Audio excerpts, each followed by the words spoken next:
This is the 31st Lap Podcast, recorded live in the studios of FingerLakes1.com in downtown Seneca Falls, New York. And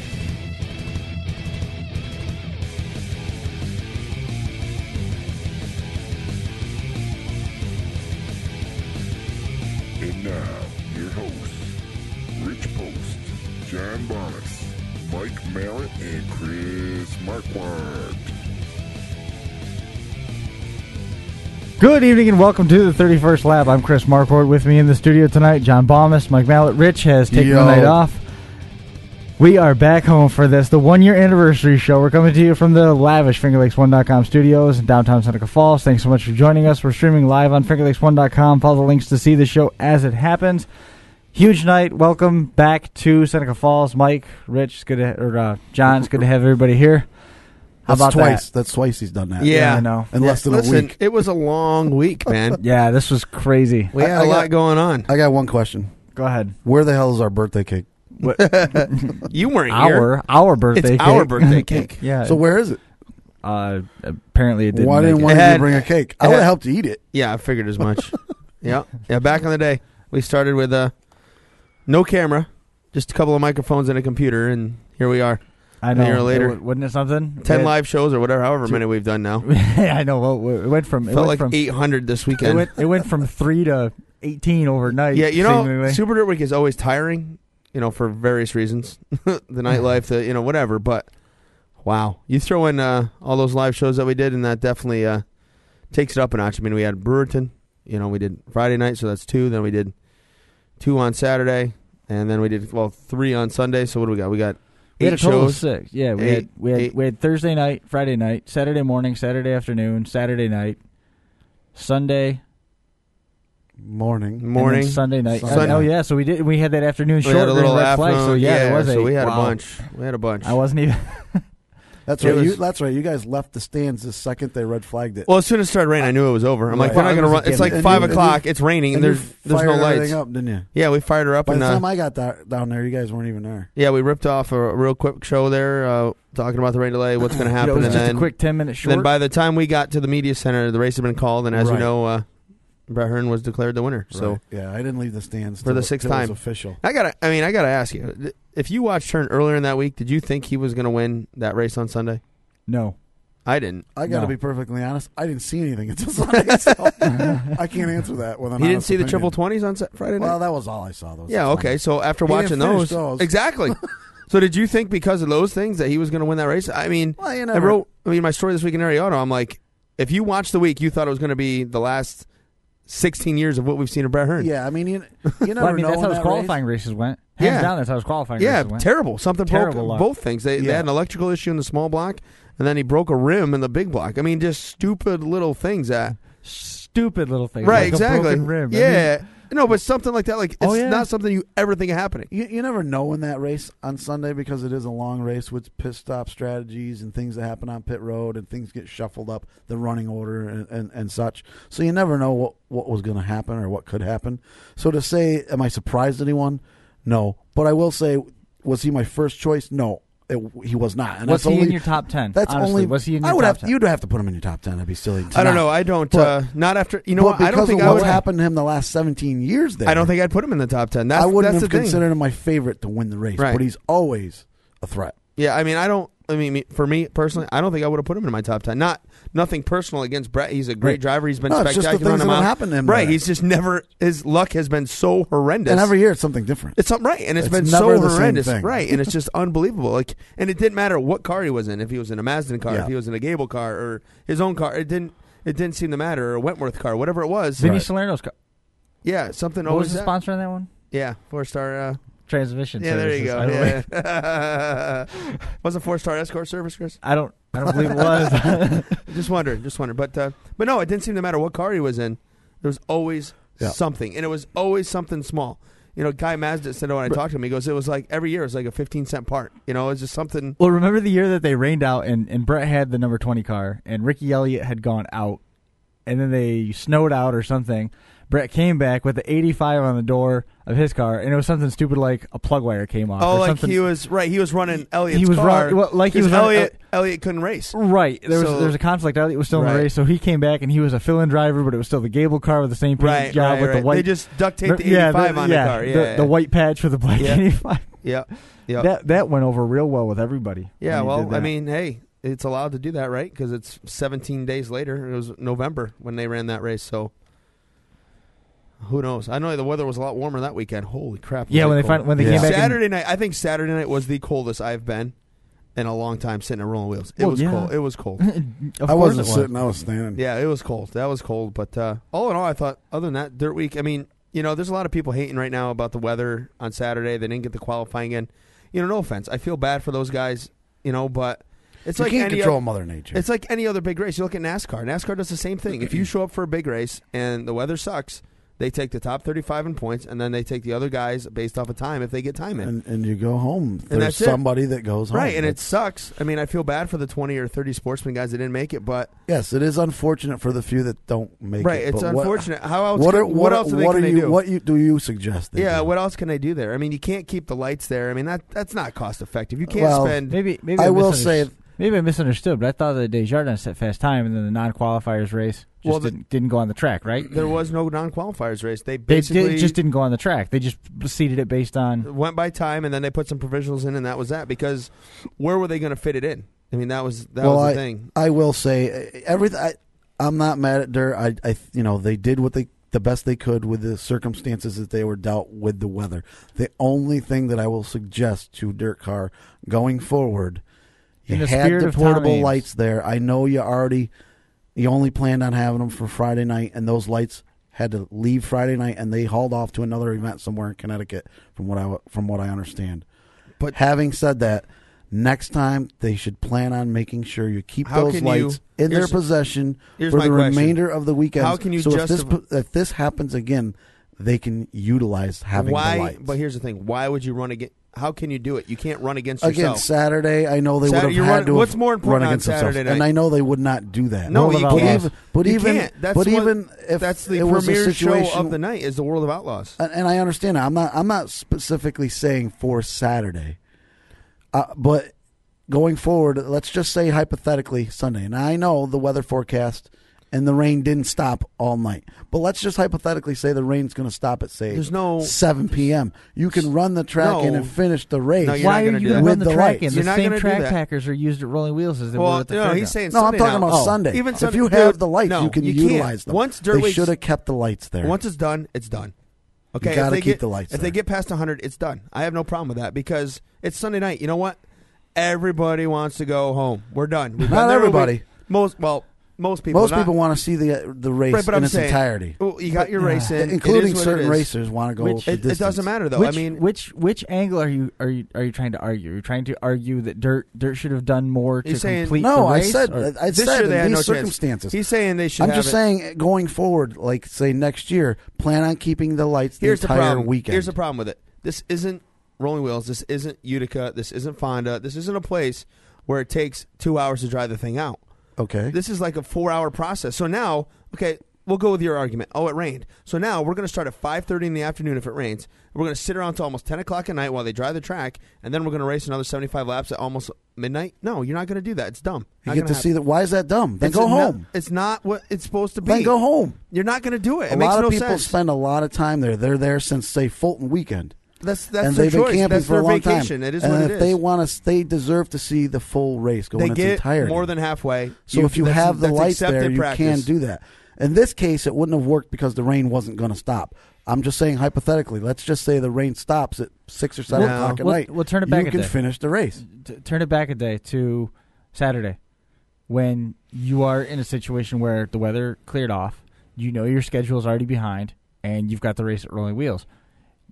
What's the argument there? So if you leave the lights there, now you're saying let's run against Rolling Wheels? You can't. If they had the lights there on Saturday, they wouldn't have done it anyway because they're not going to run against themselves. You're not going to. That would be shooting yourself in the foot. And that's where I threw in the last weekend while we were there, where I threw in the idea that I think they're trying to do too much. They need to get rid of a couple of these satellite shows so they can focus primarily on The satellite shows are the mile is the primary focus. It's Super Dirt Week and for a reason. And they threw all that away because they had to go to rolling wheels. No, it's Super Dirt Week for a reason. Other than Charlotte, think about this. Other than Charlotte, the only place you can see the late models, the sprint cars, and the modifieds together, Super Dirt Week. That's what makes Super Dirt Week special.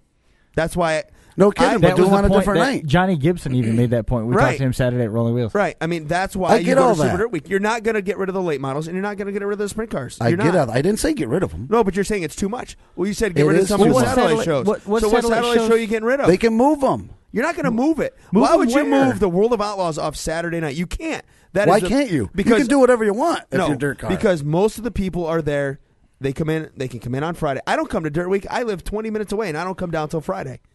I watch the triple 20s. But that's your choice. I'm just saying. I watch the triple. Most people do the same thing. But as me. do you know anybody that is more dedicated? Week. Do you know anybody that's more dedicated to traveling for racing than Mike is? And if Mike's not showing up at Dirt Week until Friday, what is the casual fan going to do? Yeah, I mean but Mike would show up earlier if the races were earlier. No, we wouldn't. No, I wouldn't. Yeah, you would. If they were running the World of Outlaw show on Tuesday, your ass would be there. Don't tell me you wouldn't be. I know you would be. But I'm saying, that's you know different. He makes a good point. I'll say John this. does make a good point there. I live half an hour away. Sure. But if I live 4 hours away and I only have limited vacation time, I'm not coming down for Tuesday. I'm not.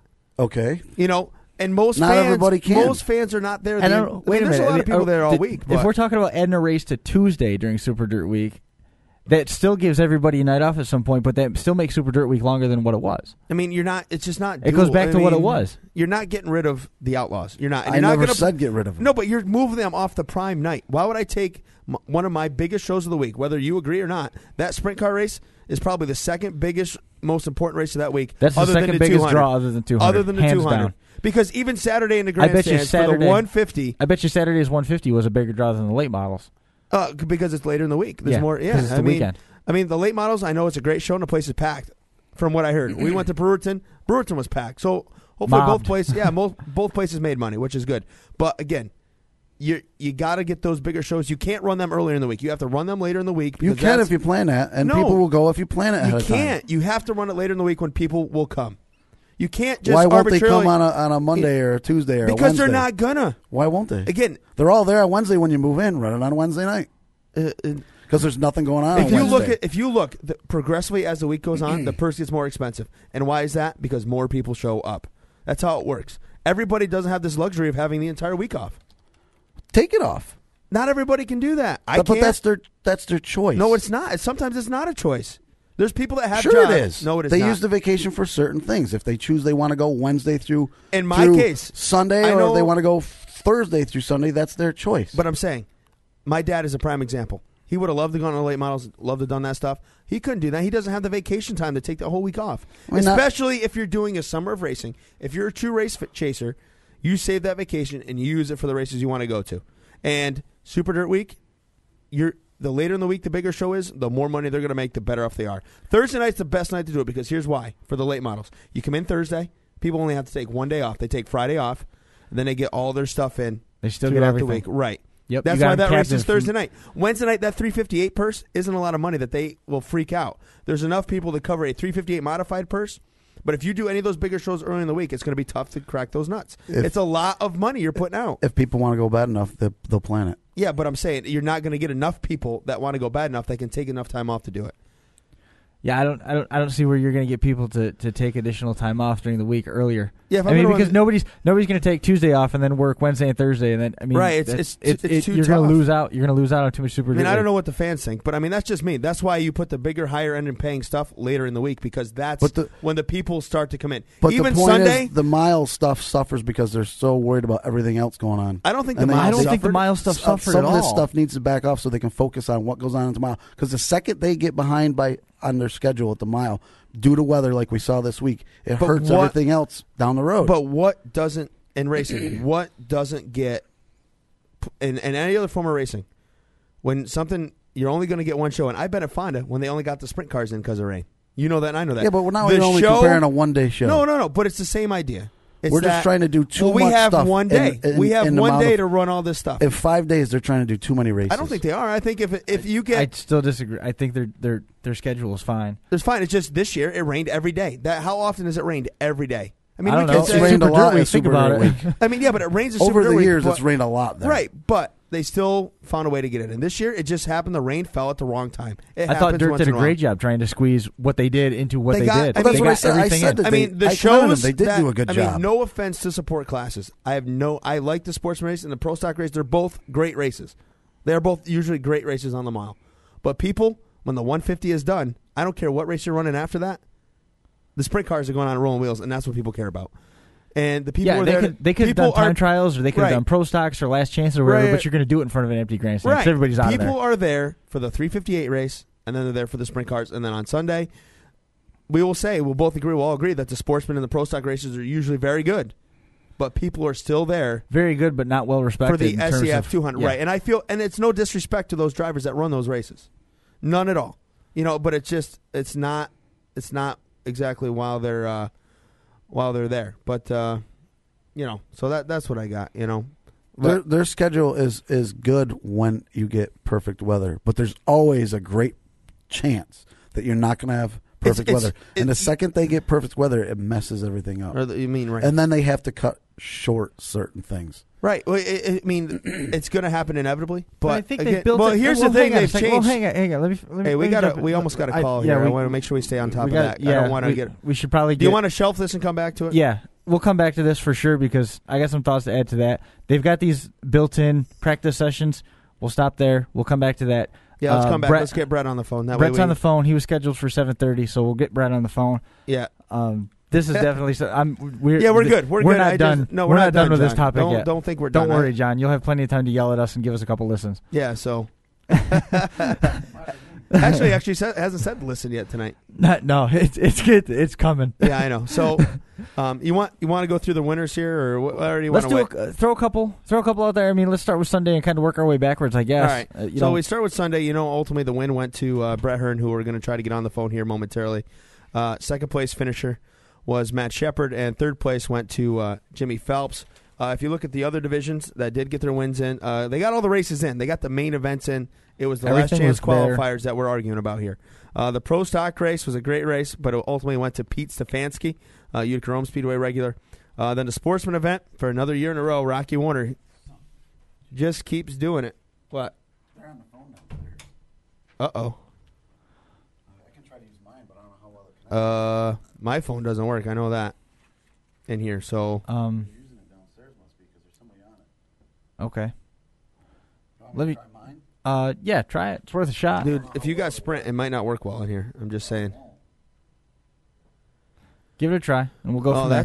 That throws a crimp in the works. Is there another line we can use, or? I thought there was two on that. Can you pass me the phone? Yeah. So this is how you. This is live, people. Yeah, that's how it works. Yeah, I know they had a meeting going on downstairs. I didn't realize they were gonna. We're waiting. I'll give you more. We're thinking. Well, you guys work on that, and I'll give more results while we're here. So that's Syracuse, the main events. Triple 20, we'll go to the 358 race. Tim McCready picked up the win in that event on Saturday afternoon, and then if you went with a full rundown there, T-Mac got the win over Billy Dunn, Tim Fuller, Ronnie Johnson, and Matt Williamson. So nice run by Matt Williamson there to round out the top five in that event. Modified triple 20s on Saturday night. Let's go the Outlaws too. Picking up the victory there, Steve Kinzer over Donnie Schatz, Chet Kemanaugh, David Gravel, and Paul McMahon were your top five in that event on Saturday night. And then we look back at Friday night, triple 20s. Billy Decker picked up the win. Bobby Varon, Billy Dunn won the triple 20s for the modifieds. The 358 modifieds, twin 20s were, do we have another line? Well, we got line two. I think we're okay. I think we're going to be all right. Bobby Varon and Billy Dunn. Excuse me. Billy Decker and Danny Johnson. There we go. I'm trying to do 15 things at once here. I know. So that was the 358 twin 20s. If you go back to Thursday night, we know Billy Decker picked up the win over at the Brewerton Speedway. Brett Hearn, Rick Eckert won their respective events at Rolling Wheels Raceway. And then Wednesday night, we know T-Mac picked up the win at the Cuyahoga County Fair Speedway. Some of the news come out this week. Brownell delays purchase of rolling wheels in Cuyahoga County. Yeah, how about that? Yeah, and that was in this week's edition of the Area Auto, which I just got today.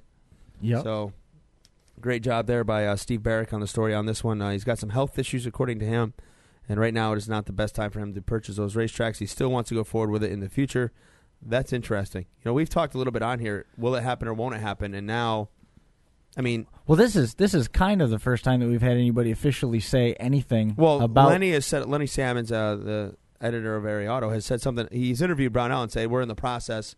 We don't know what's going to happen, so on and so forth. But now that it comes out that he's sick, Jeff Brownell, senior that is, and that it's going to be on hiatus here. So now the sale of that whole process is kind of in limbo. So we'll have to wait and see what happens there with Q County Rolling Wheels. Hopefully something gets done. There's a lot of interesting rumors going around at Rolling Wheels and at Super Dirt Week in general about the purchase of all this and everything else. I'll try again. So hopefully, we'll see how that goes. You got voicemail with Brett Hearn? Yeah, I'll try again. All right, just keep trying him here every couple minutes. I mean, I'm hoping he'll answer. I know he said Thursday night. Okay, I got the text message here, but well, did it ring a couple times or no? Yeah, it rang and finally with the voicemail. All right. Well, we'll wait roll a with it. minute. We'll see what happens because if you 7:45 the plan is to get Danny Tyler. Yeah. And then at the top of the hour, we're going to have Jimmy Phelps on. It was tough doing that post-race show. Adam Ross hung out with us for close to an hour there after the SDF 200 from Dirt Track Digest. It was cool to catch up with him and hang out for a while and help celebrate Canadian Thanksgiving. That was a good time for everybody. And not so much for you. And Don't go there. We're not going to go there. We were anticipating the arrival of Brett Hearn Sunday, but he got tied up with one of his own local news, hometown news organizations that was interviewing him and the story, and justifiably so. It was a great accomplishment for him to come up with that victory in the VP Small Engine Fuels 200 after a 17-year hiatus, going back after he won something like 5 and 11 years. And then he come went back 17 years and barely even cracked the top 3. So it was good for him. It was almost like watching a first-time winner again. I mean, he was so elated after the event. It was because it's been so long. You're not wrong at all. The other guy we really have to throw out a shout-out to is his crew chief, Matt Hearn. That's 3 in a row. Yes. I mean, he won 2 with Stu, and now one with Brett, and I did have a chance to chat with him, too, after in the post-race. Talk to him about what it meant to, win this race, a third time. And he said, he goes, Stu's still like his best friend, and it was awesome to win 2 with Stuart, but winning it with his uncle is just, it's family. I mean, how can you can't get any bigger than that. It's family. There's no way. And to be asked to work for that team and to do all that they did. And I did ask him if, working with Stuart the last couple of years, because, they've won it, 2 years ago they won it on fuel mileage. Last year, everybody, we're not getting into it, but, everybody's got whatever they want to say. But, right. That the fact that, he had gone through that fuel mileage game. I'd like to ask Brett how much fuel is left, because I'm sure they've gone through it at this point. Well, there's a challenge. There's a challenge to your 3 in a row. Matt, someone else was there in 2010 must have been Stu. Was it? But Matt was there with him, wasn't he? I thought he was. Yeah. Jeff Strunk was the spotter that year. Yeah, I think. But I thought Strunk was with him both the last 2 years. Yeah, and because he wasn't racing. Yeah, I thought Matt was the crew chief on that. Yeah, so maybe we're wrong, but I'm pretty sure I thought it was that he was 3 in a row. He was there. In any case, as part of the team. Any case, as part of the team to get where he did. Listen, he's 2 in a row. That's still pretty impressive with 2 different drivers. I mean, if you want to argue either way, I mean, we can nitpick it all day long. That's okay. You know what I'm saying? I mean, I do. I know what you're saying. So we'll see if we can get Hearn on here, and then we can chat with Brett, and hopefully we'll get a hold of him. It'd be great if we could. That's the other crazy thing about Super Dirt Week is the storylines that go along with it, like the situation where, Jeff Strunk and Stu Friesen worked together so close, and then a couple weeks later it was Stu Friesen pulling slide jobs and stuff like that. One year he ended up wrecking his car and ended up pretty hurt. Brett Hearn, again in the rain-shortened VP Fuel Small Engine Fuels 200, came up with the win. He's one of the first drivers in recent memory who was able scored the winner after leading it halfway. Yeah, because that doesn't normally happen. It's kind of helpful because he won a brand new Deyo. Yeah. Did you hear Matt in the media center? He was yelling across the way to Bobby, asking if he could have the chassis by next week for Orange County. That's pretty funny. Yeah, it was a good time. I mean, I think the one guy that probably got that you got to feel sorry for the most, probably Tim Fuller, ran out one lap from the red flag. Well, that's even debatable because we left there and there was 113 laps on the scoreboard. They clicked off 112. Tim Fuller pulled up lame going uphill into the cinder track, and it was Billy Decker's crew that come out and put a splash of gas in the tank. Yeah. So, you know. That's the controversy of the whole thing, and he was second until that point. So there was a... It's dinner time. Oh, boy. Okay. Well, hurry. There we go. We're being joined now by the winner of the VP Racing Small Engine Fuels 200, Brett Hearn. Brett, how are we doing tonight? I heard it's dinner time for you. Yeah. I got mixed up my times here, and I just ordered dinner, but that's all right. Yeah. Well, Brett, you know it's been a few days. Has the smile left your face yet after winning on Sunday afternoon? Now, I mean, a win like that is enough energy to carry you through the end of the year for sure. You know, I mean, it's been so long since we've had positive energy in the shop the day after Syracuse. I forgot what it was like, and this week the guys are really pumped up to finish up the year in a big way now. So we celebrate. That race is huge. I mean, but it'll be something that we'll wait to celebrate until the season's over a little bit. Now, you've mentioned that you've won the race a lot of different ways, but the first time you've won it in a range shortened event like that? Yeah, I mean it is. I don't know how many of those races have been rain shortened. I know there's been at least one, if not two. So, I think the other two played out a little bit differently. If I recall, it was a situation where it was kind of like the last man standing kind of thing. Where, I think our win is legit in a lot of ways because we raced to the lead and really had no challengers for the first half of the race. So. It's a little bit different than it's a little bit different than if I had stayed out of the track when everybody else pitted and ended up with the lead, inherited the lead by accident. So I feel good about that. Yeah, that was what I was going to ask you. Is it different winning it this way? Do you feel like it's less of a win or anything like that? I mean, you still get the $50,000, so I don't think it really matters in the grand scheme of things. No, it's not less of a win at all, and especially like I said, in the way that we did it. Nobody's tougher at Syracuse than Billy Decker. And when you drive by him and drive away from him, you've done something right. Yeah, you had a good car. I mean, I'm sitting in the grandstands on the front stretch, and you're lifting halfway down the front stretch, just cruising, driving away. Yeah, I mean, it was easy, actually. I mean, they're not usually that way. You're never really, it's the kind of track where you're never really able to drive comfortably. Because you always got to try to get more out of the car than what it wants to give you. And Sunday was, it was just really easy. And I got to contribute, or I got to give credit to my guys and just everybody. I mean, T.O. and Kevin Enders and all the people that helped me put this deal together. And we just we've got a really good team, and it just I think we work harder than most guys do, and it certainly showed. Which car was better, Saturday's small block cars or Sunday's big block? The funny thing was they really ran very similar and handled very similar. And the things that we learned on Saturday, we sort of applied on Sunday morning to that car, and it certainly did make a difference. Have you gone through the fuel cell yet in the big block, and how much fuel did you have left? Well, we actually had quite a bit, and the reason being is that I was able to set the pace. I set my own pace. I never ran the car hard, so I'm sure that all things being equal, that I probably had more left than just about anybody because I just didn't have to run the car that hard. Yeah, I mean, you could hear it sitting in the stands. You were lifting early. We certainly weren't in the danger zone. I'm not going to tell you exactly what we had left, but we weren't in danger zone. Trade secrets. Yeah, I don't want to. How nice was it to win it? Or how different is it, or does it make it more special winning it with Matt as your crew chief? Well, it's been, my brother and I started out together, when we won the race in '85 together as a family, and it's kind of like come full circle. I thought that Bobby branched out on his own and decided to build cars for everyone, and now it's kind of come full circle with Matt, being old enough, and remember Matt was only 6 years old when I won in '95, and '95 doesn't seem like that long ago, but I guess actually it is. So to come full circle and have Matt's help on race day, but I don't want to give Matt all the credit because he does a fantastic job, but there's a lot of people that are putting a lot of hard work in the shop that are here, that were here for 2 weeks in advance of Super Dirt Week and actually slept at the shop. So, you know, I don't want to put all the accolades on one guy. Mm-hmm. It's really a team effort, and everyone deserves a lot of praise.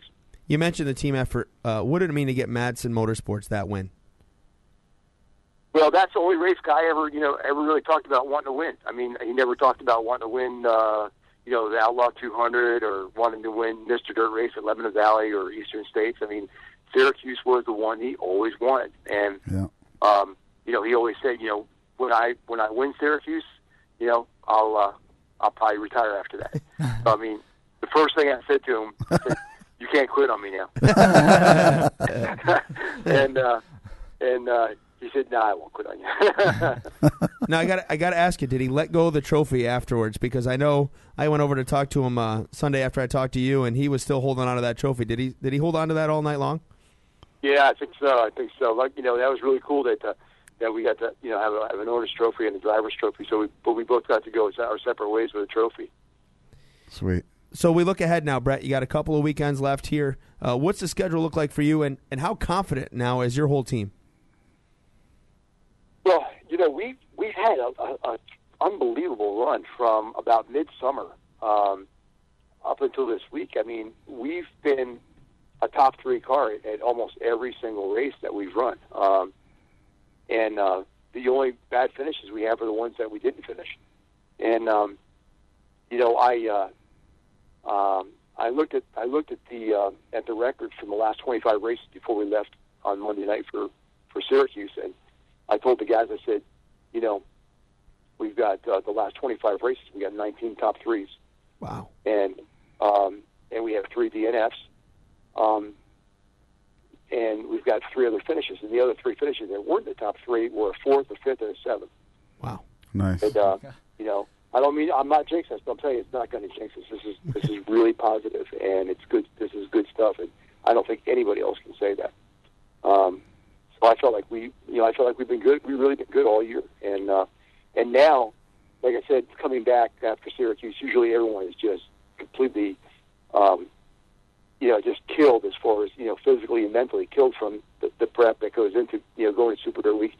Super Dirt Week itself is hectic, and when you come back, I mean, the last thing anybody wants to do is work around the clock on race cars. But I got to tell you, my guys have been in here every single night this week.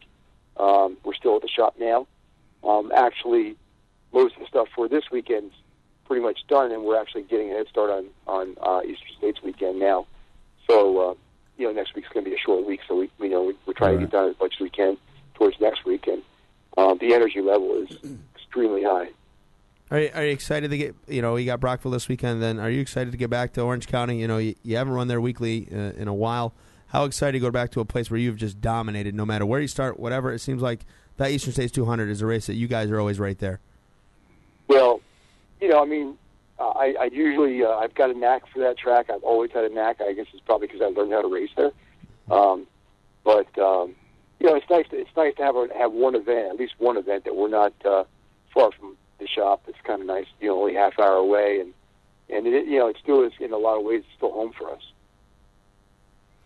Well, Brett, anybody else you need to thank? Anybody else you want to, to throw a shout out to? We always want to give you a chance to do that. Again, we do appreciate your time here tonight.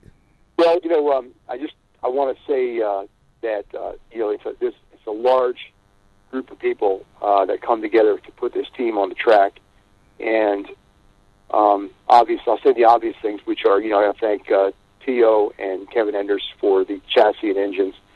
Obviously, Madsen Motorsports, Madsen Red Doors for their sponsorship.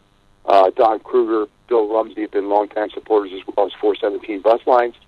And Steve Huff Motors, which came on board just for this race in Eastern States and got a big, huge win in their first effort with us.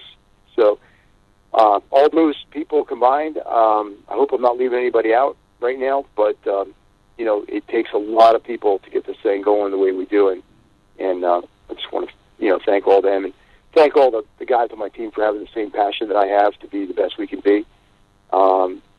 Because I don't think there's too many teams that have the amount of people that I have that share this passion that we have. So I think it's pretty cool. We got one question that came in through the live chat that we wanted to fire by you before we let you go. What was the noise the motor was making in the middle of 3 and 4 Was the engine doing anything weird? In every Syracuse win, I can tell you we had one stroke of luck somewhere along the line. And if I had one stroke of luck on Sunday, it wasn't the rain. It was the fact that the muffler came loose from the collector.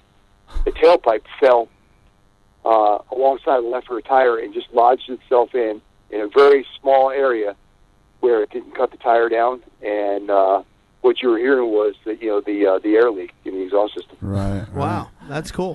That's cool. Yeah, there was a little bit of white smoke. You may have seen. I saw white smoke coming out of front stretch once. 6th or 7th lap, and everybody thought we were blowing up, and it was the tailpipe. The header had broken. And again, it could have easily cut a tire. It could have been the end of our day, some way, some shape. But it managed to fall down and lodge itself in a way that it stayed secure and stayed away from the left rear tire. Wow. Well, Brett, they could get that close. Yeah, that's amazing. Being a different that's story. Amazing. Well, enjoy your dinner. We'll let you go, and good luck this weekend. Again, we really do appreciate your time tonight here on the 31st lap. Yeah, and congrats, man. Keep up the good work, guys. Appreciate the time. Yep. Thank you. Have a good one. See you, Brett. So there he goes, Brett Hearn, winner of the VP Small Engine Fuels 200 at the Syracuse Mile on. How things can be. I know.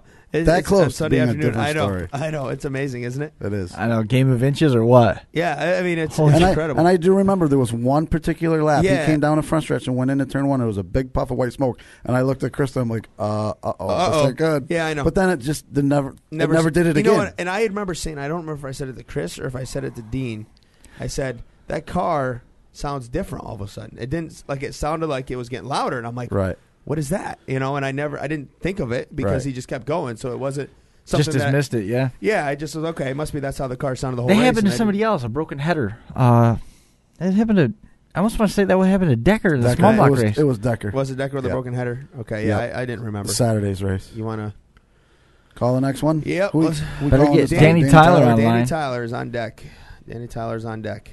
So, what's funny? We sit in here in the summertime and it's like 800 degrees in here. Tonight, I swear it's like 35. I am freezing right now. It's like we cannot get it comfortable in here. It's like we either got to sweat our butt off and lose 12 pounds, or I got to pack on 25 pounds to stay warm. Man, it's good. I cannot get comfortable. I literally cannot feel my fingers right now. They're frozen. Mike, I'm sorry to hear that, but on the plus side, the computers, without jinxing it, have been working just fine so far. Good. So I'm gonna take your blue lips and goosebumps and say it's a good night. Yeah, I'm glad the equipment's working well. Yeah. Oh man, at least I got my voice back. That was.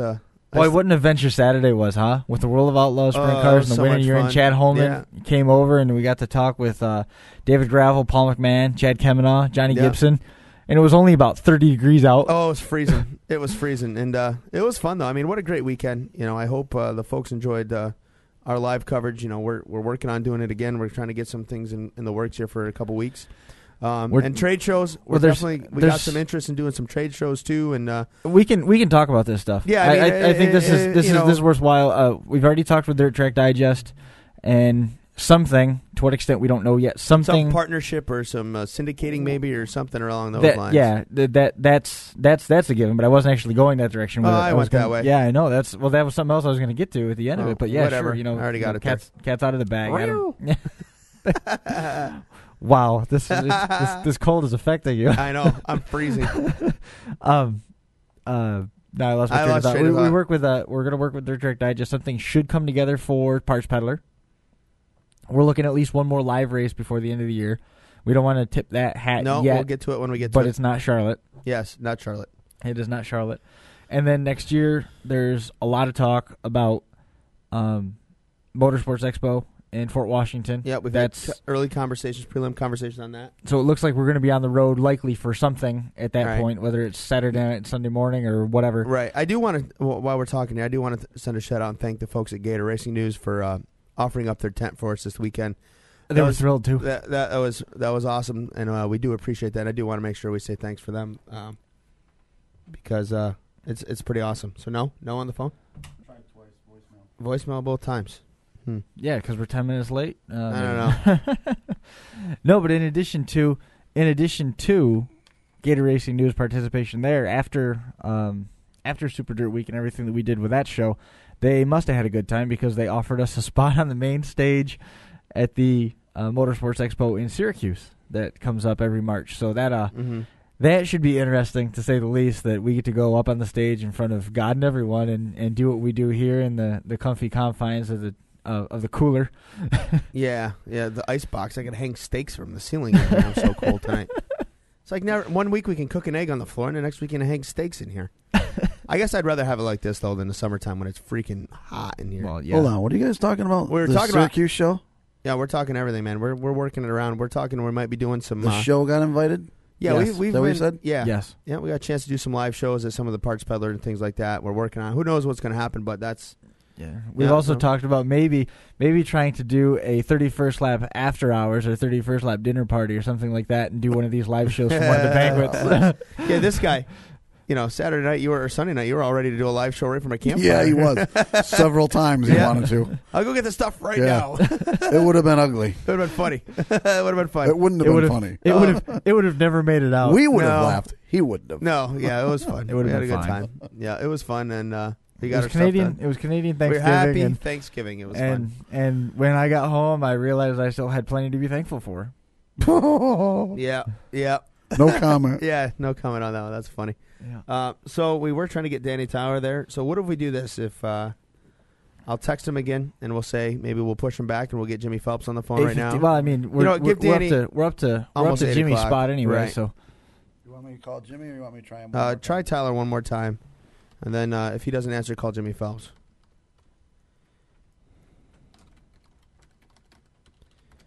Yeah, there's dead air. We had dead air. I'm texting, you're typing.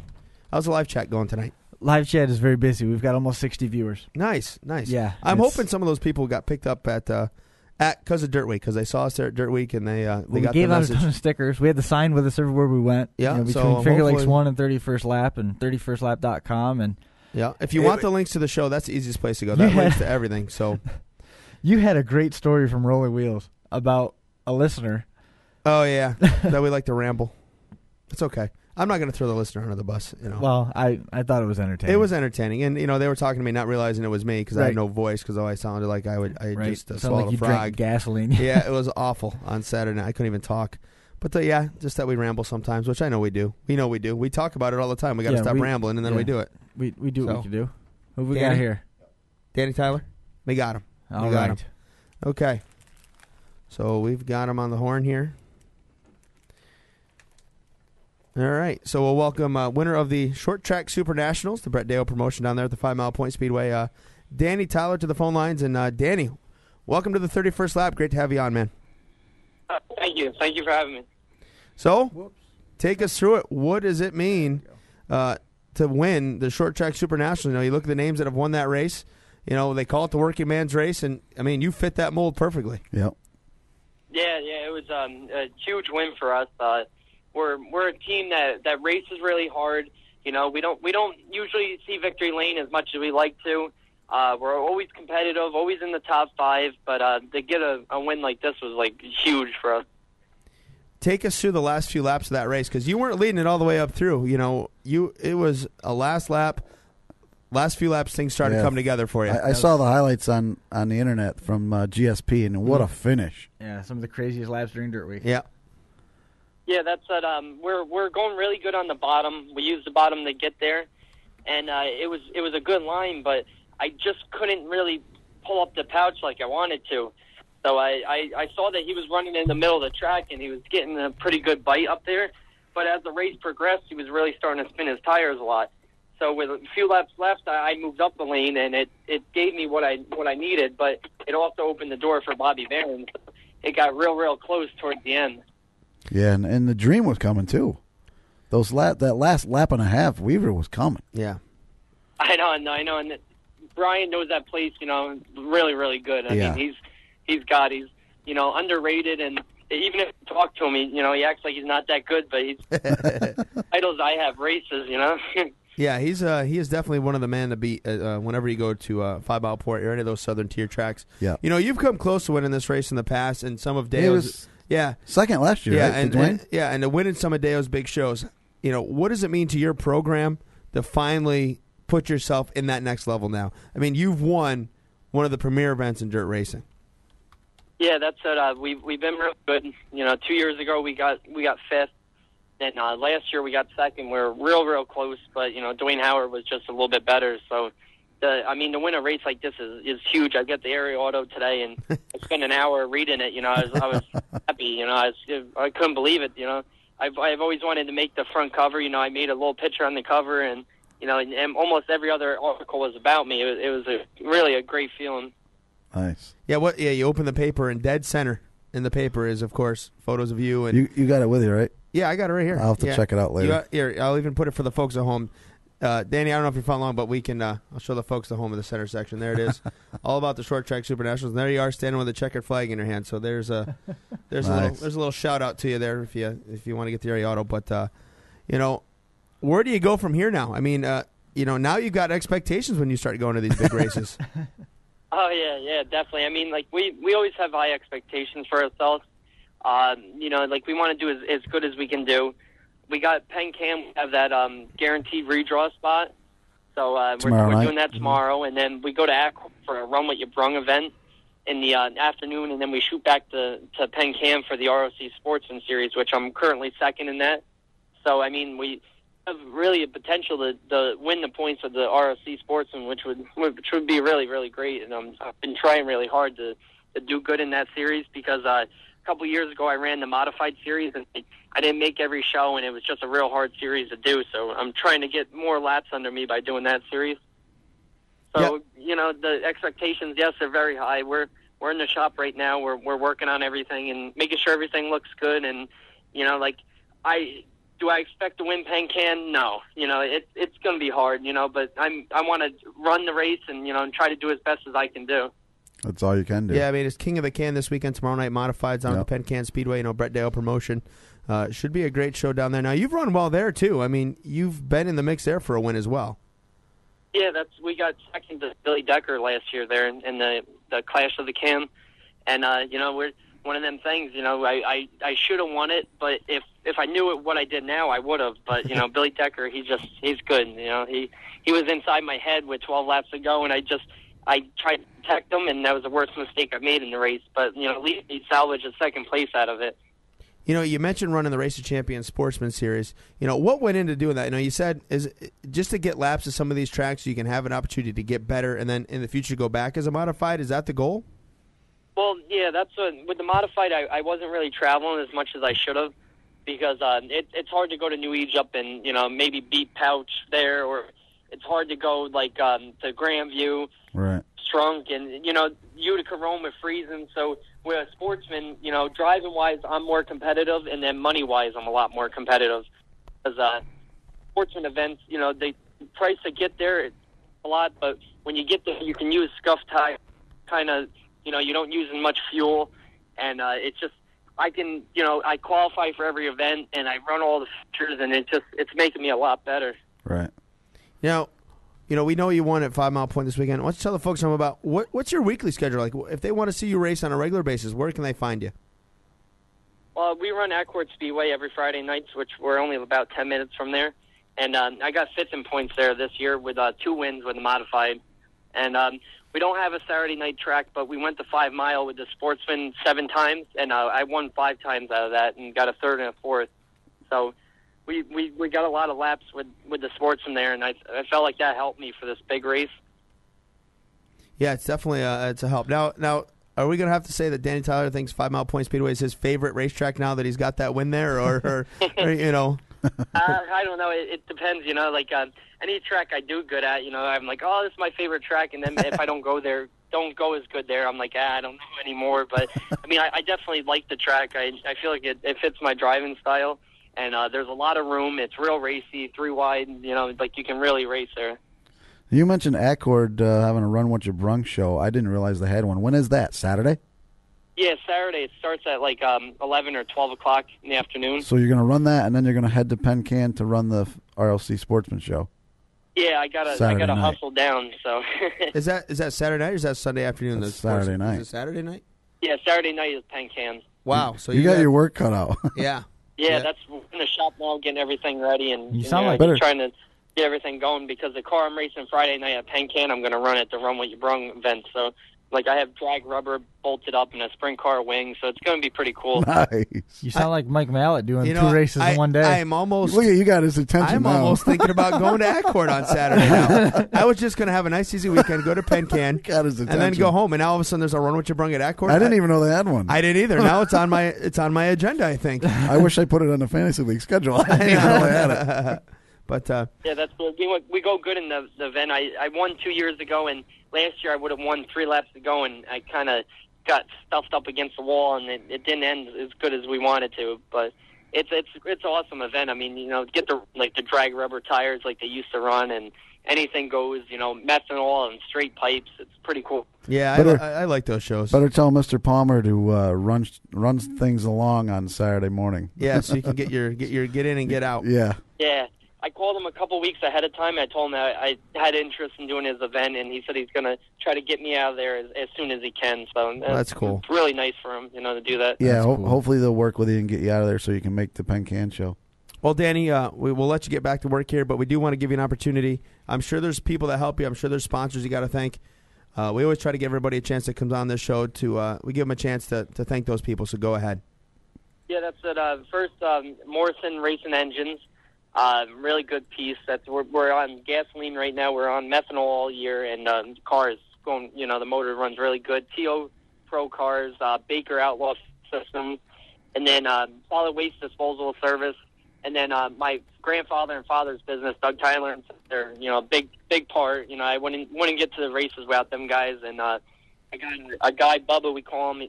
Every night in the shop, he puts like 50, 60 hours in his own job, and probably a little bit more in my race car shop. And just, my fiance, everybody, they're a big part of my racing, and I wouldn't be able to do it without them guys.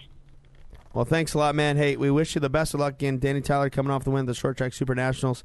Have a good weekend, and hopefully we'll get to chat with you again. I know we'll be at Penn Can definitely on Friday. Now, yeah, you piqued my interest about going to Accord on Saturday. I'm not going to lie to you. So good luck, man, this weekend. Yeah, good luck this weekend. I appreciate it. Thank you.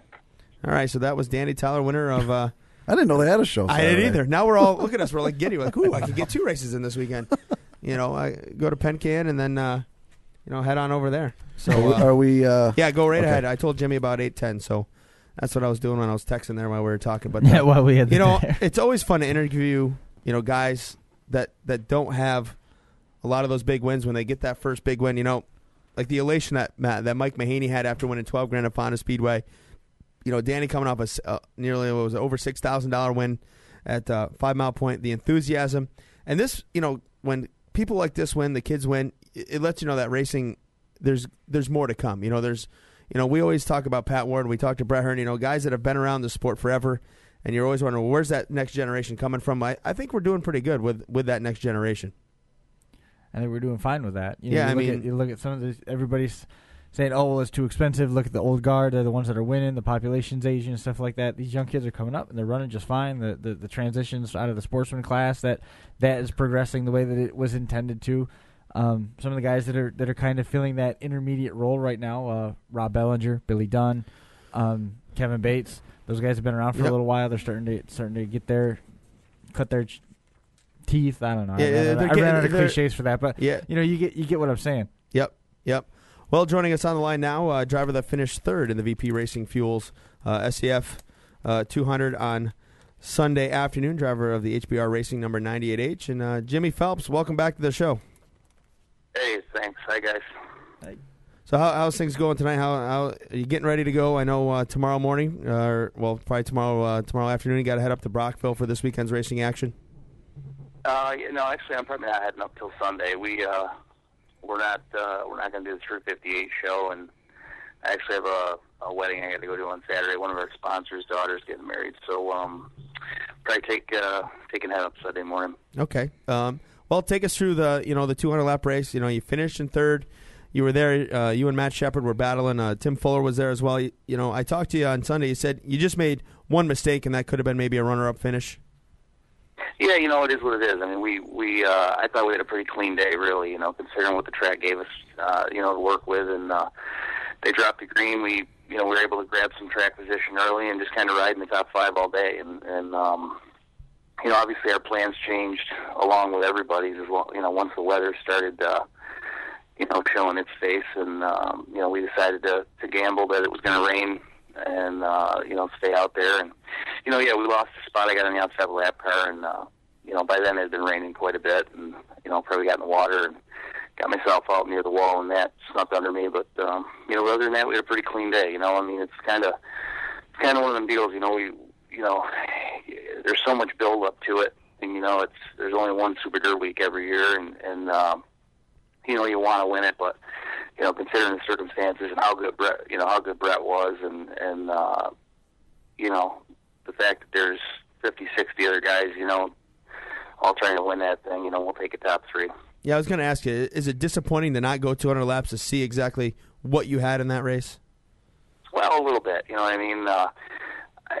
It's disappointing in one way, but we, at that point, had the sun been shining and everything been on track, and we were able to stick with our original plan, then we wanted to see the thing through. Once it got the lap 50, 60, and we decided that we were going to commit to trying to at least make it to halfway and try to keep that thing up front, and so that if the rains did come, we were going to get a good finish out of it. Then I guess we were a little relieved that the rain came before we ran out of fuel. I know a lot of guys ran out. We were in hindsight, we were going to be able to go a little bit longer, but none of us were going to be able to go too much further. So I guess it worked out.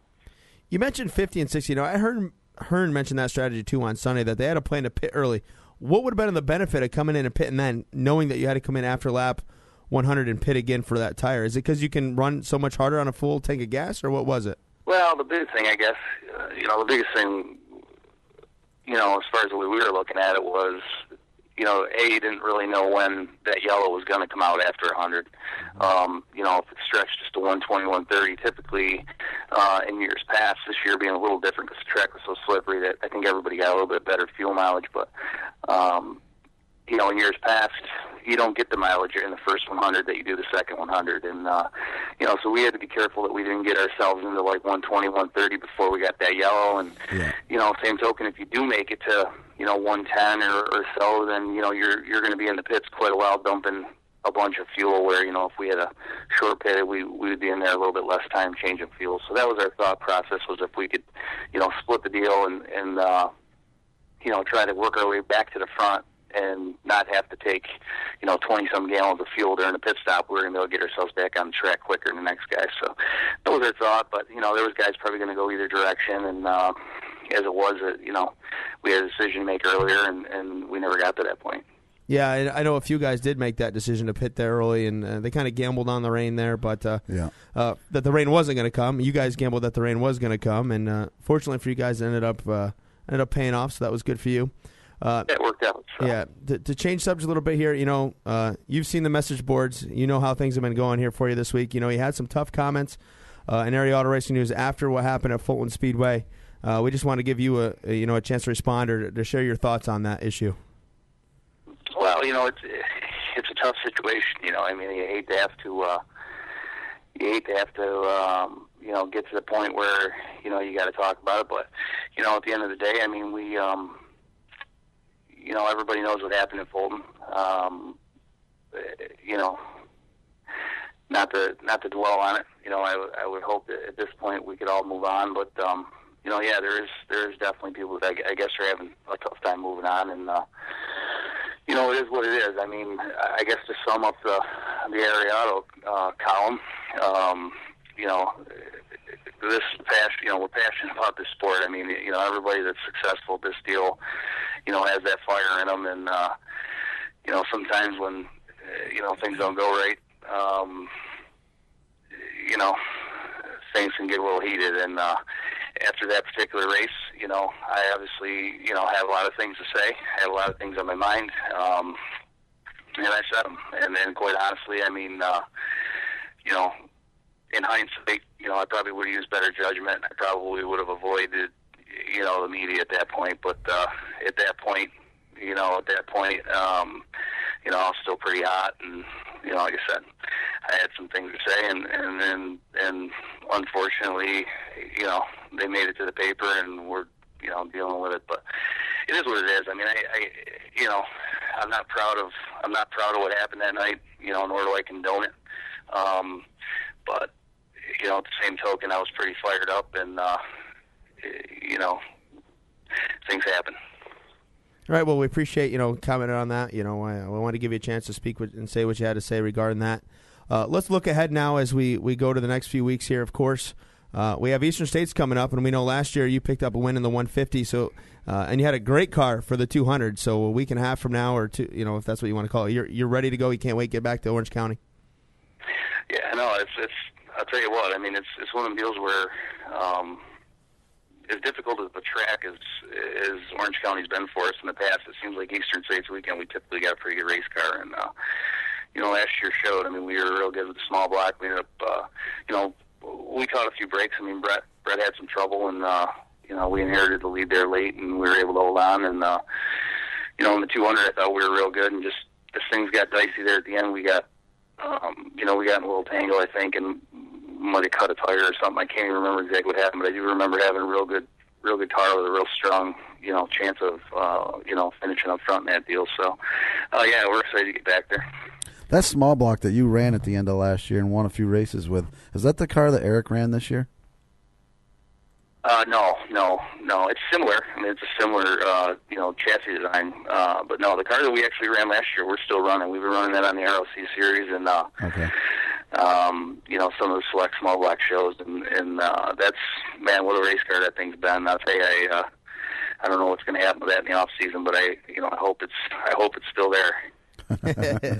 Is that one of those cars where there's no replacing it? There's been a few guys. Bobby Varon talks about having a car at Fonda that he never wanted to get rid of, and then they got rid of it, and he was upset and almost in tears. Is this one of those cars for you? Brett had Lil Black for years. Yeah, same thing. Car. Yeah. We've all had them. We've all had more than one. Hell, I'd like to go back and get a few. A few that we've had over the years, and we've gotten rid of and then regretted it. But yeah, that's been one of them cars. Obviously, I mean, these things don't last forever, so you definitely got to go onward and upward with them, and you got to keep the program fresh. So hard to say if that thing will be back in the stable for next year, but I'll tell you, it don't know it's nothing. The thing's been awful good.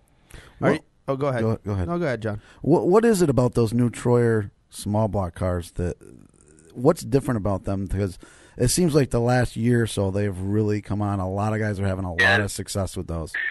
It's hard to say. I mean, it's not really one thing, I guess, and it's a bunch of kind of subtle changes. And I think as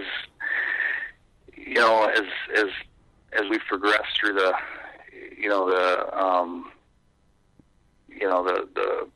product, the production of the big block modified, so to speak, so much focus has been put on, getting the thing to work with the big block and the big power and all the weight and all this other stuff that I think, slowly a little bit of the small block, catering to the small block has been lost a little bit. And I think that's the nice thing about this particular car is Billy and everybody at Troyer, they've kind of focused it around a small block and kind of got it back to where, it's built kind of around the weight and the power of a small block. And right. Again, I mean, I'm no engineer, but I know, in the seat of the thing, it feels right, and it's obvious. I mean, Mike Mahaney's been real good. There's been a bunch of guys that Mahaney, Dwayne, been real Strunk, happy with him. So a bunch of them. It's obviously, I don't know the ins and outs of what they've done, but it seems to be working. Yeah. Yeah, and that car was strong. The first time he had it out, last year it was strong, and this year it's been strong. Yeah. Jimmy, anybody you got to thank here? We'll let you get going. I know you got a lot of things to take care of and things like that, like all you race car drivers do here at the end of the season. Always things going on. So, who do you got to thank? Anybody want to send a shout out to, and then we'll let you go. Yeah, well, naturally I got to thank all the guys that work so hard on on both teams, HBR and Andy Phelps Motorsports, and our sponsors, all the supporters that help make this deal happen. Got to thank my family for all their support, and I got to thank the fans. They've been getting beat up here a little the last couple of weeks, and they've been sticking by me tooth and nail. So I got to thank them for all that, and I can assure them that we're not done here. Hopefully we can put these things back up towards the front here in the next few weeks and finish this year strong. All right, Jimmy. Well, hey, man, thanks a lot. Thanks for coming on. Good luck to you the next few races, and we'll see you at the racetrack. All right, guys. Thanks for having me. Yeah. Have a good one. So there's Jimmy Phelps, and nice to have him on, a chance to chat. You know, again, third place finisher, and again, strong run there at the Syracuse Mile. You had mentioned him winning the Eastern States small block portion. Yes. Last year. Yep. And you would call it the 150. I think. Now, was it 100? I think it's been reduced to 100 laps now. Did I misspoke? I might have misspoke. Yeah, I almost think they changed it last year, but I'm pretty sure this year it's 100. Is it? Okay, maybe it was last year. Maybe I misspoke. Yeah, I don't remember last year if it was 100, 150, because it used to be. Right. You know 150. What? Give me, if you talk for a minute, I'll look through here. But and I'll see. I think it's 100 laps now. I think you're right. I think I messed that up. And I'll give you that. And I'm glad you actually called me on it, because it's not the first time I've made mistakes. It isn't. And no, and it won't be the last time I make mistakes. Wow, who knew? It was right about this time last year. We were doing our second interview with Jimmy Phelps, and he was talking about this great new Troyer car that he got. It was actually, I believe it was. It was a week from now. I think we had him on. He was the second or third guest that we had on. We had just started to incorporate the 100 laps. Good call. I'll tell you, that new style Troyer has been just good call. A really unbelievable in the last 12 months or so, 15 months. Yeah, that's on Saturday. So thank you for pointing that out, though. I appreciate that. That way we know we get it right. I don't want to make that mistake and say it wrong, and then people get there and be like, it's 100 laps. What? So yeah, 100 laps. But I know it used to be 150. I know. That's what you know what? Every time I've gone, most of the times I went, I went to the race I've been going there for, I don't even remember now, almost 20 years. Right. Holy crap, that's scary to say. But, I always go to love Eastern States. So, it was always 150. There's always a pit stop. I think they got rid of the pit stop. That's why they did it. So that way you didn't have to switch the car over and everything else. So, so that's coming up. This weekend, of course, you got the King of the Can tomorrow night and open show at Accord now. Who knew? Who knew? Who knew? I know. Man, what are we going to do, Bombas? I know we had talked about we're going to Penn Can tomorrow. What are we going to do? I don't know. I'm like, he really got my attention with the drag rubber. I'm trying to figure out where I'm going to stay. Right. Where am I going to get a hotel? Am I going to come back up? It's during the day. Right, but I'm saying I got to stay overnight somewhere. I'm not going to come all the way home and go all the way back. back. You mean Friday? Yeah. Oh, right. So Friday you're going to Penn Can, then you're coming back to Accord, then you're going back to Penn Can? No, we're going to go back to Accord, and then we're going to go home. Because I thought Penn Can had a Saturday program. I'm not too. going Saturday night. That's the RLC Sportsman. That's deal. the Sportsman race, and I tell you, the drag rubbers really sparked my curiosity. I know. Me too. As soon as he said that, I'm like, whoa. It's been a long time since I've seen drag rubber on a modified. Yeah, I know. That's what piqued my interest. I'm not going to lie. When he said that, I'm like, sprint car wing or drag rubber. I'm like, what am I at East Windsor? I'm like, I'm ready to go. Know, right? Let's go. So we'll think about that tomorrow during the day. We'll think about it. Maybe I'll have to pack the bags. Maybe we'll make it a 2-day adventure. I did my race count this week. 104, I believe, or 103 races in right now. So far. And you got more to go. I got 9 or 10 left on the schedule. So yeah. And Brockville's this weekend too. Yeah, if you want to go to Brockville, tomorrow, small block Saturday, big block on Sunday. Weekend. I didn't realize. I knew the 2 days. I didn't realize. It was 3 days. I hate to miss a day, but Sunday, I think I'm just going to take a day off. Well, who can blame you? I mean, seriously. I'm tired. It's been a long couple of weeks for us. All of us that have been traveling around. So. Why don't you say welcome to the 68 live viewers? Nice. Welcome aboard. That? Glad to have you guys with us here. And, I think it's, a lot of other big news coming out. We've focused mostly on Super Dirt Week here and the Short Track Super Nationals, but how about all the different news? Breaking news today, Dale Earnhardt Jr. out for 2 races because of a concussion. The thing that I thought was interesting. Yeah, exactly. Yeah. I know you're a junior lover. Yeah. I thought was interesting that comes up after we have that conversation with Sean Core Sunday morning, whatever morning that we talked to him over Super Dirt Week about concussions. Sunday morning. Saturday or Sunday? Sunday morning. He crashed and he broke a couple ribs and he had a concussion, and we asked him if anybody did anything with baseline testing or anything like that in regard to concussions and injuries and recoveries and stuff like that, the way that basketball or the way that football and some other professional sports do. And he said the biggest concern that they had was making sure that his ribs were taken care of.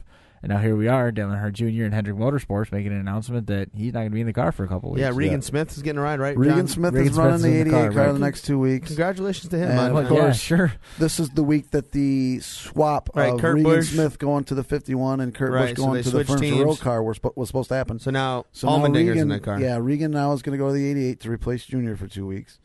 As it was supposed to happen, Kurt Busch will be in the Furniture Row car. The 51 instead of Regan Smith now these next 2 weeks will be A.J. Allmendinger. So a lot of big stuff coming out of NASCAR, and that all just happened today. It's funny, that kind of makes sense. First thing this morning.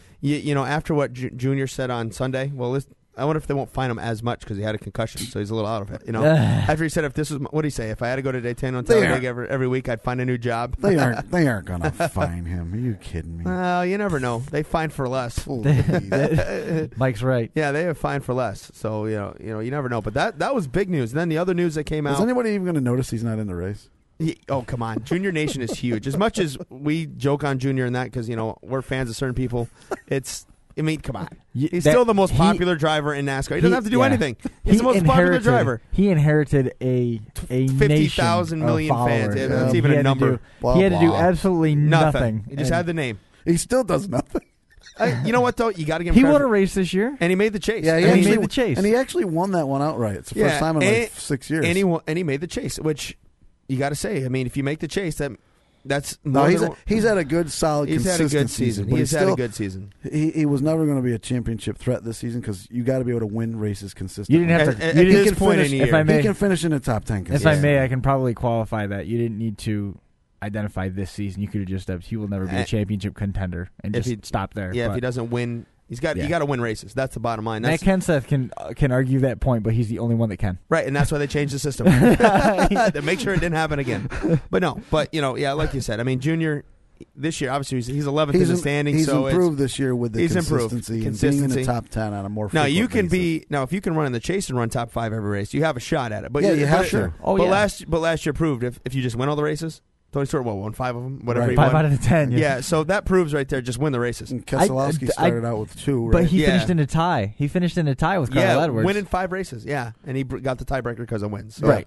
So that's that. The other news that came out during Super Dirt Week, Brett Deyo Promotions and Stuart Friesen. So Friesen Deyo Promotions going to do a Super Dirt Car Series race down at the New Egypt Speedway. So that was big news as well. That'll be interesting. That's a live show waiting to happen. Yeah, that's a Tuesday in June. What? Yeah. Okay. That's like Regents Week, and you guys can go. You guys have a good time. I cannot go. I wonder if New Egypt will have their what has become an annual thing the last couple of years. The thing is that this is Deyo and Friesen are leasing the facility, right? So they're running the show. Yeah, it's not New Egypt. It's not New Egypt promoting. It's like the Jersey Rush race. That's Lenny Savins and Bob Miller and those guys doing that with the 410 sprints. Same idea. Deyo and Friesen and Deyo are leasing the facility. They're running the show, and it'll be interesting to see. We got a long way to go. I know we're talking about it, but the news came out this week. That's what we're talking about. And but just to see what the reaction and reception will be for a Super Dirt Series race in New Jersey, because it's been a long time since we've seen that. Well, the last one was at New Egypt, right? And it's been nothing but as of late, it's been nothing but ROC races and big money races like Friends of Mike and that. But there's been no sanction, no tire change. That's been the key. Do you remember? There's been no tire change. Did we go to the last? Did we go to the last race out there? I don't remember. Billy Pouch and listen, man, it's been so long. It's been 5 or 6 years since. Since the Super Dirt Series was at New Egypt. Right. So I don't remember. But that was the other major news that came out of Super Dirt Week. 06? Yeah, it's been a while. I think it's been more recent. Was it the year that Shepard ran down there weekly? There was a year when he ran there weekly. That could have been. I know he won. He won a couple down there. He won a couple. Did he win the championship that year? I can't remember. That's something I'm going to have to look up. I don't even remember that. I know he ran there weekly. I just don't remember what year it was. I can't. What car? I don't remember that. It was a 9S. He ran. No. Not Brownell's car. Maybe. It would have been. He would have been the 90. Was it the? Well, was it? It was. Was he still running? It was the 44. He was running for Ross. Was it the 44 with Randy Ross? Yeah. Maybe that was it. I remember that. We're gonna have to look that up. Boy, that's some. Who's listening? We'll go back and look that up. Who's alert online? I will look that up at a later date. Listeners, look it up. Okay, let's get back to that discussion we were having earlier. Do you remember what? Yeah, what the I do was, actually. So you take it and then we'll go from there. Because we're going back to the Super Dirt. Yeah, I'm not done with this yet. No, he had a point he wanted to make, and we kind of got bottled in there on time. So since we had a good debate going and we were arguing with each other, which is fun for us. And the numbers, the viewers are dwindling now anyway, so we need to do something to liven it up. Yeah, that's because they're running looking for the. Well, they're all up there. There's no tickets. Yeah, they're all looking for the. There's no tickets on the line. They're looking for New Egypt's last Super Dirt Series. You're gonna be fine. Yeah. My point was, you were talking about how they have too much going on and they get behind on time and things along those lines. The thing is through the course of the week, they've got pads built in for themselves with all those different practice sessions. This class has 45 minutes. This class has a half hour. This class has 45 minutes. This class has whatever it is. They've got all these practice sessions that they can nix out of the day right there and can condense down and find themselves a couple hours without even trying. Which for me is a whole other topic because they have way too much practice for that race. But I think you have to because you have to because that Why? track is never raced These on. You guys- have to get it ready to These race guys, on. week in and week out, from March to friggin' November, are used to going out running 3, 4, 5, 6 hot This is laps, different, though. And This then is they not- run a race. This This is not isn't March even to close November. to This is that. not the same thing. It's not not the running same the thing. same Okay, so you track. give them a day of This practice. is a They totally don't different. need 17 for the most hours part, of practice. for the big blocks and the small blocks, these are totally different cars, and they run all year. It's different bodies. It's different setups. They it's don't different need everything. 17 hours of practice. It's no They different. don't Why do you have think there's always 17 so hours much of attrition practice. for that race on Sunday I'm because still- their cars are burned out by the time the race gets there. No, I mean, it's no different than asphalt Way racing. too It's the much same practice. kind of idea. Asphalt guys will go practice all day long. Way too much practice. I don't think it is. I think you I need do. it to. I think two things. It gets the drivers prepared to be on the mile and gets them up to speed. Prepared. No, because they don't Three-quarters run of there them got weekly. 8 It's not million like laps don't there. run the. it's not like I go to Brewerton and I race there every Friday, so I need 2 laps or 3 laps, and I know what the track's going to be like. You don't run the mile. Then they put clay down. They do put, it when they go to a track for one race a year. Yeah, but Let's it's- just say it's New Egypt. They go there once a year. No, they don't. do the though. same thing. But most of them go there more than that. This isn't. Not all of them. This isn't the same as a short track. It's not the same. You can I argue all night understand that, long. So you give them a day of practice. They Okay. don't need 17 hours But of practice. every day they go out and they have practice. That's just expected. But again, there's reasons why. You got to get the cars ready, first off. Secondly, the track they put clay down, you have to work that surface in. You can't just go out there and put 200 laps on it and say, all right, let's go. Can't do it. All right. Thirdly, the track is different every day. I mean, you look at. Oh, yeah. Because you add the sportsman, Well, you any add the track pro is like stocks. that. Right, but it's different. Again, It's it's like and that it's anyway. not. And normally they're out there practicing, and it helps put rubber down on the cinders. But this year they added clay, so that changed it up, and it was slick from top to bottom, which was kind of interesting actually in a roundabout way. It made the racing was pretty. fun. You could race on it, You could and it was race. There was entertaining. outside groove. But if you don't have that, that track's not the same as where it was. Way too much practice. I disagree. But I mean, Yeah, a lot of it this year though got nixed, so you can say that Yeah, a lot yeah. of it got nixed because So they you were didn't have trying to worry about it, John. So they tried to stuff didn't everything matter. in. Most of the practice did get nixed. Right, and and they still then- got the show in no problem. Right. Well, But that's exactly the point that I'm making. That when Right. weather comes through, they've got these practice sessions that are in place There that you they go. can. See? But They that can just goes to show you that they didn't need it all. They do, why not? The guys are there Wednesday. You might as well let them get on the track For Right. what? to work on the car. That Wednesday happy hour thing is useless. I don't think so. I think That's why they nixed it. think that helps get the track ready. That's That's why what I they think nixed it. that's somebody's for. arguing the point that the speeds are high enough to where it justifies the practice because needed for safety, so that everybody's prepared. I agree with that too. It's way too much. Safer barriers coming next year. Yeah. No. No. Safer barriers. The state ain't buying those. Yeah. So, but no, I think again, I feel awful that the pro stocks. I mean, they started all the pro stocks, so the guys that are really the ones that are upset The sportsmen are the sportsman got guys. burned But on the, how on the upset weather. would But we it's the be? weather. What are you going to do? No, they had 2 sportsman contests scheduled. What would happen if they ran those 2 races and then they got to lap 65 of the modified race? You run it on Monday. You can't You do can't. that. They You would have. can't. What do you mean they can't? They would have had to. It rained. They It would have. It rained all didn't day. rain They- on Monday. It rained all night They though. would have had to have run it on Monday. They wouldn't have had a choice. You can't checker it at lap 65. No, but I'm saying we would have. But last year they had But the you're, choice. You're asking what would they have No, done? no, I'm telling but- you, that's what they would have done. No, but the last time we had the chance to run it on Monday, did we? No, we No. came back in November.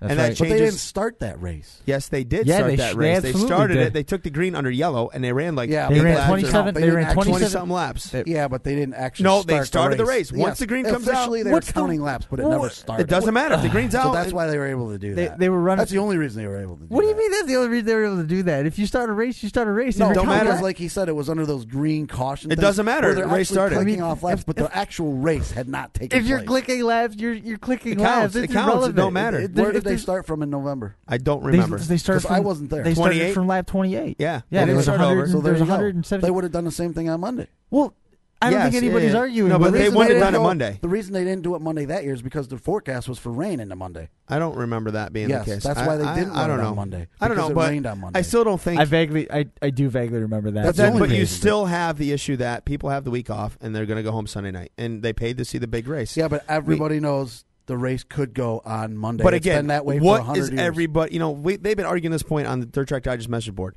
What What's are a good people thing there we've to jumped see? on board with it? Yeah, what are the people there to see? And no offense, the sports race, the pro stock race are awesome races. But if they get those in and not the big block modified race, I'm leaving there upset because I want to see the 200. Right, and the people are there to see the races at the mile. They're Not there all to the see other the crap. 200 They're there to see the 200. on Sunday. So if they run those Yeah. two, right? So if they run those 2 races and then now the 200 gets rained out, my dad had to work Monday morning. Canadians. A lot of people had to work. Right. Monday So morning, now, but a lot of people didn't. No, Canadians. A lot of people they take had the that day money off off purposely because it is Canadians was D-Day. Thanksgiving. They had the day off. They sure did. Right. So So it's Columbus Day too. No, yeah, but not everybody has a government No, job. not everybody does. But a No, lot but I'm of saying people government plan people to have get the Monday day off off. because it's the rain day, and it always I has don't been. think it's been that way for years. I think your stats, you're so far out. You have no idea. Like you're saying, all these people What? have it off. No, they don't.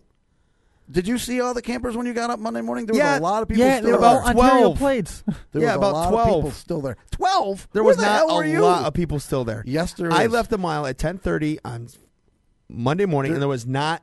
There was on Monday morning when you get up, there's still a lot of campers there. It's not nearly what it is though on Sunday night. Well, not duh. even close. Of Not course even it close. isn't. So you're sitting here telling me, whatever. And it would've you know been- what? I'm not going to argue. And it if the anymore. race was going to run on Monday, you'd see a lot more. I don't think so. I Absolutely. don't know, man. it's too tough. I don't think you're. I'm telling This you, is not Daytona. People plan that because Right, it's but you're also it is talking the now. rain day. See, here's what's funny. You're saying, okay, let's spread it out, run it Tuesday, Wednesday, do all this stuff. So now we're taking 17 days off to run Super Dirt Week. Yeah, I mean, where are you going to draw the line? You going to run 15 days? That's the individual's choice. Yeah, but you're saying this is what we have to Yeah, do. but if it's the individual's choice, isn't that pretty much the same thing about the individual's choice of that either they're going to take Wednesday off or they're going to take Monday off just in case they might rain it out? People aren't going to take Monday just in case. It's not going to happen. Yes, they do. They've been doing it for years.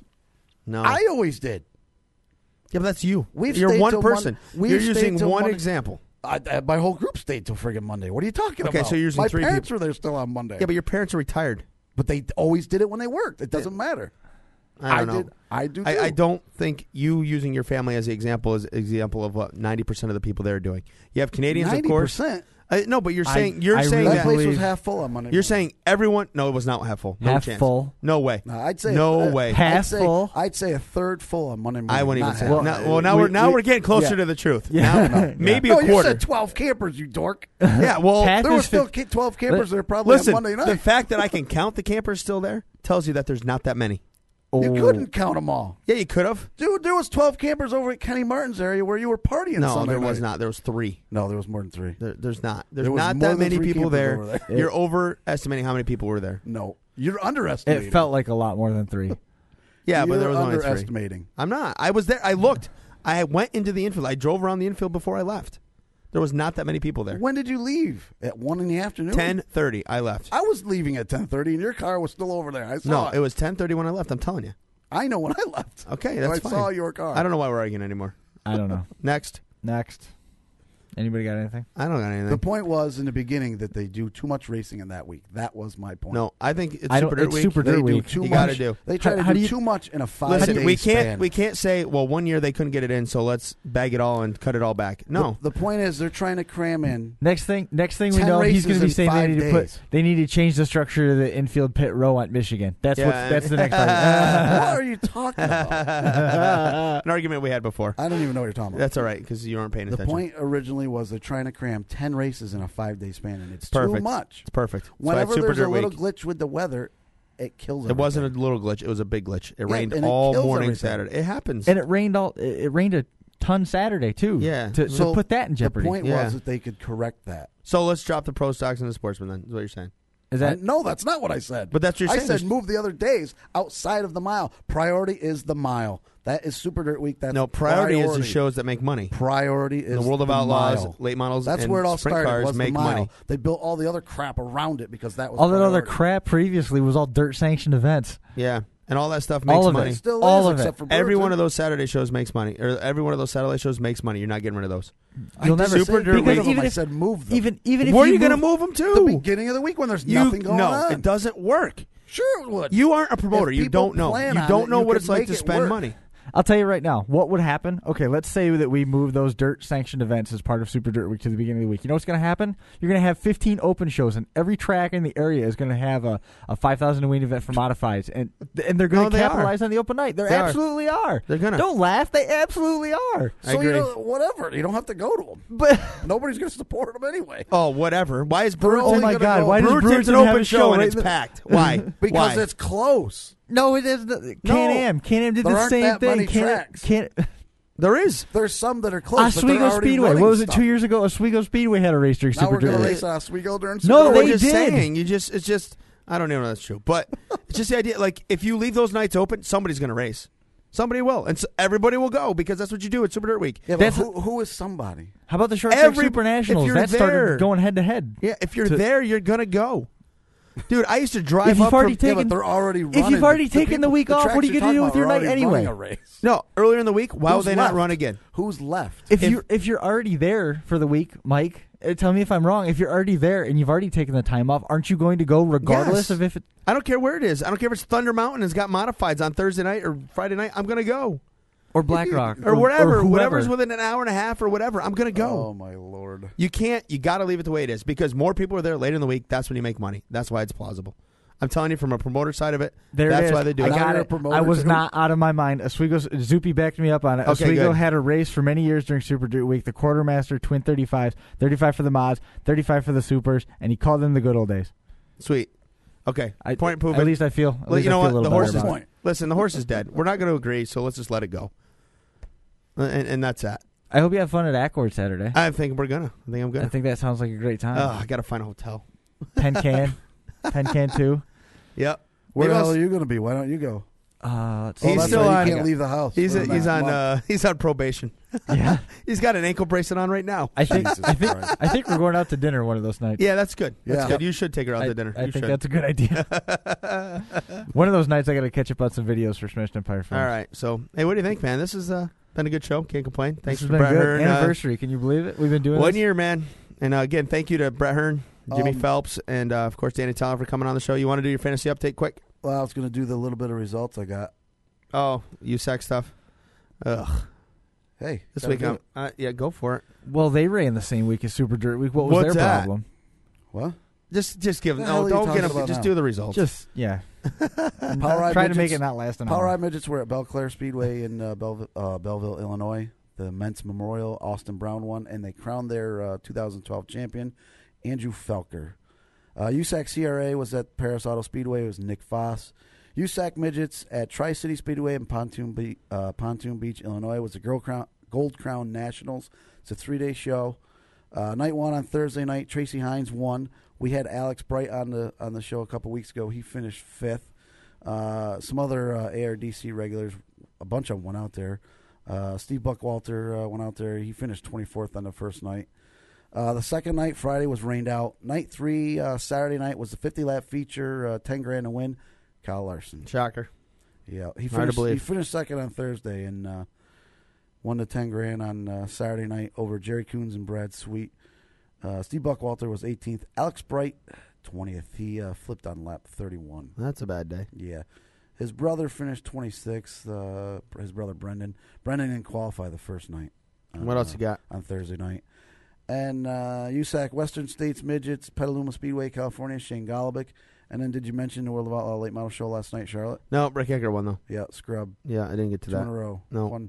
Won the wheels and then won last night at Charlotte. All right. There it is. Fantasy League. As far as Fantasy League goes, I'm still working on getting the points together. It's been, needless to say, I did not win the Super Dirt Week Challenge. Last week it was a long week, so I got behind. Obviously, spending the whole week at the fairgrounds and stuff, so I got behind. Excuses. I don't even remember who I had. I've been. I know who I had, and they all finished 40th or worse. I've been working on it this week, getting trying to get the standings updated. I'm over halfway through getting the 7 races updated. I have a little problem though with I mentioned this. The Bull Ring Challenge was run at Woodhull on Saturday, the same Saturday as Fulton's 200, and the track has not updated the actual finish. All I know is who won. I need the finish so I can total up all the standings because that race was part of the schedule. Yeah, if anybody got it. So if anybody's got Woodhull results, please email them to me. Also, or post them on Dirt Track the other thing you Digest need, or something. The other thing is and then also the gentleman you mentioned the Super Dirt Week Challenge. I have that totaled up. There was 20 teams. There was a pot of $175. So I decided with $175, I'd pay out the top 3 at $100, $50, and $25. And the guy that finished third, I don't know who it is. He handed me 2 sheets of paper at Rolling Wheels while I was working the front gate. He came in, gave me 2 sheets of paper and $50. He picked 6 teams, wrote all his teams down and his team names. He didn't give me his info. So I need, if he's listening, please get a hold of me so I know who you are. You won $25. You just screwed yourself. You're going to have 20 people get That was me. No, because they can tell me the names of their teams. Right. Okay, so there you go. One of his teams finished third overall, and I don't know who the hell it is. Okay, awesome. So there you go. Mountaintop Racing was the overall winner. Got $100 coming. Congrats. And then Pete Andrella, who he just used his real name. He didn't come up with a team name. He finished second. So. Yeah, I didn't do well. My team did shitty.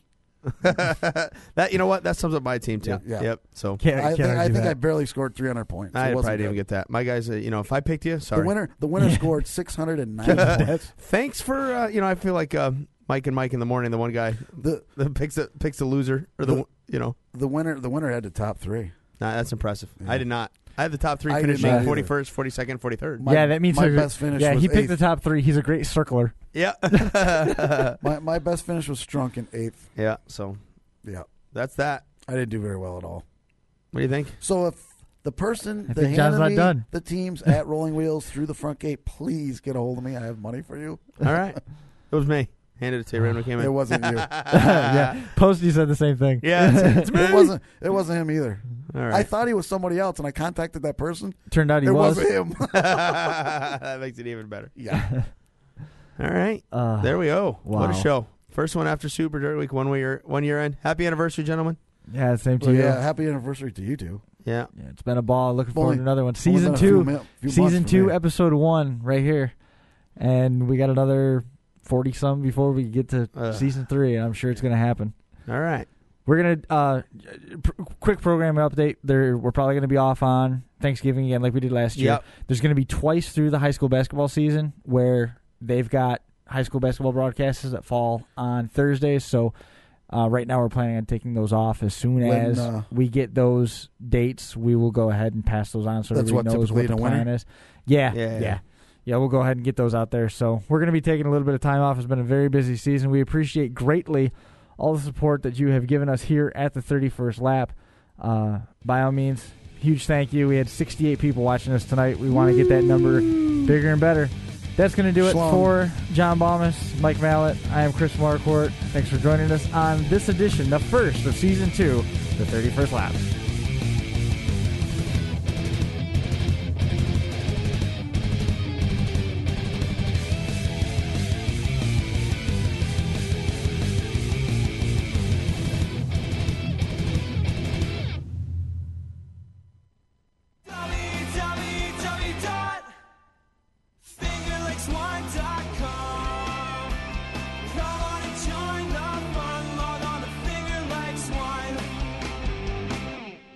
www.fingerlakes1.com